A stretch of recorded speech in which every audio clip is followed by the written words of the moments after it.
छत्रपति महाराज जी हमारे महाराष्ट्र के आराध्य देवत हैं और उनके लिए इस तरीके की टिप्पणी करनी बहुत गलत बात है। मैं ये सब चीज़ों का निषेध व्यक्त करता हूँ। और बात रह गई कि उत्तर भारतीय समाज, उन्होंने कहा कि कलानी परिवार के लोगों की इस पैनल में दहशत है। ये दहशत नहीं, ये प्यार है। जब जब भी पप्पू कलानी जी, ओमी कलानी जी गुहार लगाते तब तक जन सैलाब उमड़ पड़ता है। इनकी सभाओं में जन सैलाब नहीं दिखा, उससे वो क्रोधित हो चुके थे। और उसके बाद उनका कहना है कि हमारी दहशत है। ये दहशत नहीं, ये लोगों का प्यार है। और उत्तर भारतीय समाज के लोगों को वहां से संबोधित कर रहे कि तुम्हारे कल आपके जब इंटरव्यू आपने लिया फोन के ऊपर, तो साले, उत्तर भारतीय समाज के लोगों को साले करके पुकारना कितना ठीक है?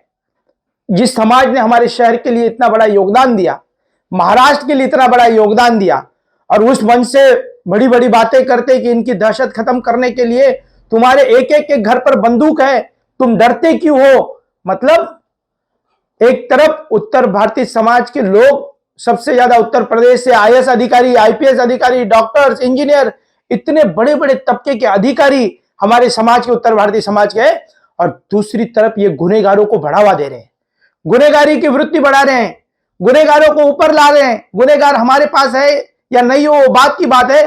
पर आपने थोड़े दिन पहले ही देखा होगा कि टक्का नामक एक व्यक्ति, जो बच्चा है, खेमानी में जो हत्या हुई थी, उस हत्या का वो मुख्य आरोपी है, जिसको न्यायालय ने कंडीशनली बेल दी है कि वो छूटने के बाद थाने जिले के अंदर वो नहीं आएगा। उस कंडीशनली बेल होने के बावजूद भी उसको अपने पार्टी में प्रवेश देता है। उसके फोटोज भी मैं देता हूं। उसके बाद 399 के आरोपी भी उनके साथ में, उसके साथ में खड़े रहते हैं। उसके साथ में हत्या करने वाले, आजाद नगर में हत्या करने वाले आरोपी भी उसके साथ में खड़े रहते हैं। और सुरक्षा की बात कर रहा है पूरे पैनल के अंदर। सुरक्षा की बात करने के लिए उसने 12 साल लोगों ने उसको मौका दिया, पर 12 साल के अंदर पूरे पैनल में श्रीखंड का भूखंड खाकर पूरे श्रीखंड की बात कहने वाले, पूरे यहां की जमीनों को लूटा। इतना ही नहीं तो शौचालयों पर, जिस उत्तर भारतीय समाज के युवकों को जिसको रोजगार देना था, वो रोजगार नहीं दिया, शौचालय पर उनको बिठा दिया, शौचालय की लूटमार की। और आज बड़ी बड़ी बातें कर रहे हैं कि बंदूकें तुम्हारे घर में होती है। उत्तर भारतीय समाज के लिए कलानी परिवार ने क्या किया, ये बताने की कोई जरूरत नहीं है। पानी नहीं था, सड़कें नहीं थी, हालातों को कमजोर थे, सुरक्षा देना था। ये पहला ऐसा शहर बना जब महाराष्ट्र नवनिर्माण सेना के लोग हमारे पड़ोसी शहर कल्याण में जब डॉक्टर की हत्या हो रही थी, उस वक्त पर पप्पू कलानी और ओमी कलानी बब्बर शहर की तरफ उल्लासनगर में खड़े थे। एक भी उत्तर भारतीय समाज के ऊपर हमला करने की कोशिश कभी किसने नहीं की। कलानी परिवार डट के खड़ा रहा। और ये कहता है कि साले, ये कहता है कि बंदूक नहीं है तुम्हारे पास, हमसे हमारी दहशत खत्म कर दो। भगवान भालेराव कहता है कि उत्तर भारतीय समाज, जो बंदूकें नहीं है साले तुम्हारे पास। इस तरीके की भाषा, स्वाभिमानी समाज है, कष्ट करके मेहनत करके कमाने वाला समाज है, अपने मेहनत से कमाई करता है। उत्तर भारतीय समाज के लोग देश के अंदर सबसे ज्यादा आईएएस और आईपीएस अधिकारी है, मिलिट्री के अधिकारी है। उन समाज के ऊपर साले करके टिप्पणी करना निंदनीय घटना है।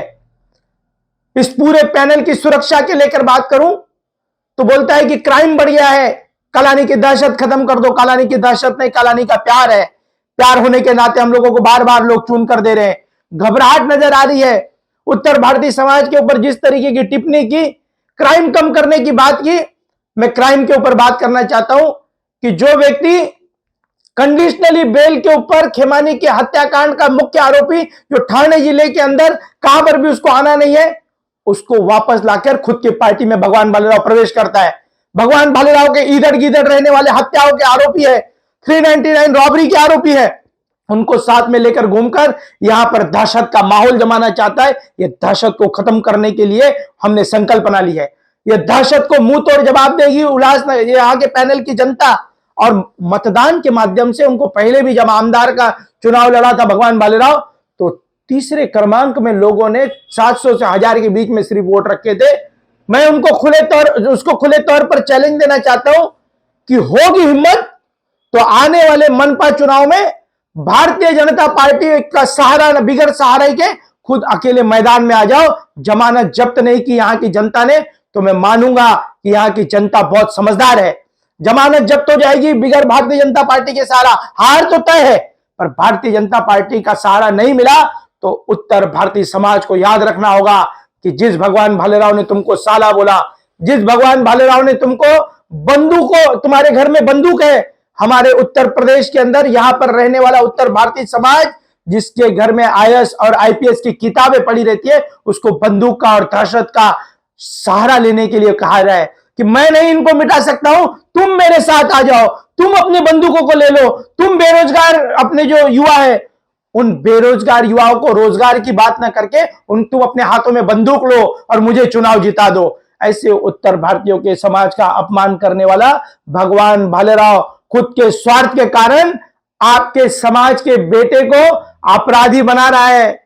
यहां पर अपराधी बना, जिसको रोजगार देना है उसको संडासों पर बिठाकर उत्तर भारतीय समाज के लुटेरे, उत्तर भारतीय समाज को लूटा जा रहा है। मेहनत करके आने वाला आदमी आजाद नगर में लाखों रुपए के समाज के हमारे शौचालय का करोड़ों का लाखों का घोटाला कर रहा है। ऐसे व्यक्ति जो मंच के ऊपर कहता है पुलिस ने उसके ऊपर कार्रवाई करनी चाहिए। मनपा चुनाव के पहले ये उल्लासनगर में जातीय दंगली भड़काना चाहता है। यही नहीं तो पूरे पैनल के अंदर सुरक्षा के इंतजाम करने से पहले कहता है कि बंदूक लेके आओ, एक हो जाओ। ऐसे अपराधीकरण को मदद करने वाले के ऊपर 120B धारा के तहत उसके ऊपर कार्रवाई होनी चाहिए। कहां पर भी हत्या करवा सकता है अपने चुनाव जीतने के लिए, कहां पर भी लोगों के अंदर दंगली भड़का सकता है, कहां पर भी हमारे समाज जो मेहनती समाज है उनको साले पुकारना ये पूरे उल्लासनगर के उत्तर भारतीय समाज का अपमान है। बंदूकें ले लो अपने हाथों में, कालानी की दहशत खत्म करने के लिए होगी ताकत तो आ जाओ मैदान में, खुद दहशत खत्म कर। हमको प्यार देते लोग। इस उल्लासनगर के अंदर नफरत की इस दुनिया में मोहब्बत की दुकान हम खोलने आए हैं। ये मोहब्बत की नहीं, नफरत की दुकान खोलना चाहता है। नफरत की दुकान खोलकर उत्तर भारतीयों को क्रिमिनल एक्टिविटीज के तरफ लेके जाना चाहता है। पर उत्तर भारतीय समाज बहुत समझदार है। वो आईपीएस, आईएएस, वकील, डॉक्टर, इंजीनियर, सीए ये सब बनना चाहते हैं उनके युवा। इसके कहने पर कोई हाथ में बंदूक नहीं उठाना चाहते। मैं आदरणीय डीसीपी साहब, एसीपी जी और यहाँ के सीनियर पीआई से निवेदन करूंगा कि जो बंदूक की भाषा करता है, जो तलवारों की भाषा करता है, जिस तरीके से दहशत का माहौल बनाना चाहता है खुद के चुनाव जीतने के लिए, इनके ऊपर पुलिस ने कार्रवाई करनी चाहिए। और पुलिस ने कार्रवाई करके इनको तुरंत किसी भी चीज की यहां पर घटना घटी इस पैनल के अंदर या हत्या हुई तो 120B के तहत इसको आरोपी बनाकर जेल के सलाखों में डालना चाहिए। उल्लासनगर सहित ठाणे जिले की खबरों को सबसे पहले देखने के लिए हमारे न्यूज चैनल दबंग हेडलाइंस को सब्सक्राइब करें और बेल आइकन को क्लिक करें।